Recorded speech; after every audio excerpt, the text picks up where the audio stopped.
2-3 দিন হলো কোনো ভিডিও দেওয়া হয়নি, কারণ শরীর মন কোনোটাই ভালো ছিল না। শরীর খারাপের জন্যই মেবি মনটাও খারাপ ছিল। তো আজকে সকালবেলা উঠতে না উঠতেই আমার এত ম্যাগি খেতে ইচ্ছা করছিল, তাই ভাবলাম ম্যাগিটাও বানিয়ে নিই, তার সাথে সাথে ভিডিওটাও করে নিই। তো যাই হোক, চারিদিকে ম্যাগি নিয়ে লোকে এত এক্সপেরিমেন্ট করে, কিন্তু আমার তো ভাই simple without any extra toppings Maggi খেতেই বেশি ভালো লাগে। তো প্রথমেই আমি একদম কুচি কুচি করে 3টে মাঝারি সাইজের পেঁয়াজ কেটে নিয়েছি। যেহেতু 3টে ম্যাগি নিয়ে বানাবো, তাই 3টে পেঁয়াজই নিয়েছি। পেঁয়াজ কাটা হয়ে গেলে গরম তেলে পেঁয়াজটাকে ভাজার জন্য দিয়ে দিয়েছি। আমি কিন্তু সর্ষের তেলে রান্না করছি, কারণ সর্ষের তেলে যে ঝাঁঝটা থাকে সেটা ম্যাগির টেস্টটাকে না আরো বেশি বাড়িয়ে দেয়। তো পেঁয়াজ মোটামুটি ভাজা ভাজা হয়ে গেলে আমি প্রথম নাম্বার যে ম্যাগি টেস্ট মেকার আছে সেটা দিয়ে দিয়েছি। সেটাকে ভালো করে নাড়িয়ে চাড়িয়ে মোটামুটি একটা আন্দাজ মতো জল ঢেলে দিয়েছি। এবার জলটা দেখুন পুরোপুরি আপনাদের মত অনুযায়ী দেবেন।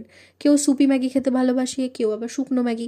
আমি শুকনো ম্যাগি খেতে ভালোবাসি, তাই আমি ততটাই জল দিয়েছি যতটা ম্যাগিটা সেটাতে সিদ্ধ হয়ে যাবে। তো জল ফুটে ওঠার পরে এক এক করে ম্যাগিগুলোও দিয়ে দিয়েছি তার মধ্যে, আর বাকি যে 2টো টেস্ট মেকার বেঁচে ছিল সেটাও দিয়ে দিয়েছি। ব্যাস আর কি, তারপর ঢাকা দিয়ে ম্যাগিটাকে সিদ্ধ হতে দিয়ে দিলাম। আমি আজকে আবার একটা এক্সপেরিমেন্ট করেছি, 2টো চিজ স্লাইস দিয়েছি ম্যাগির মধ্যে, যেটা খেতে খুব খারাপ লাগছিল না। আমার মা আবার আমার হাতের এই ম্যাগিটা খেতে এত বেশি ভালোবাসেন, তাই প্রথমে আমি মাকেই দিয়ে এলাম ম্যাগিটা, তারপর নিজে খেতে বসে গেলাম। খেতে যা ভালো হয়েছিল না, সকালে আমার মেজাজ এই ম্যাগি খেয়ে একদম ফুরফুরে হয়ে গিয়েছিল। By the way, thanks for watching.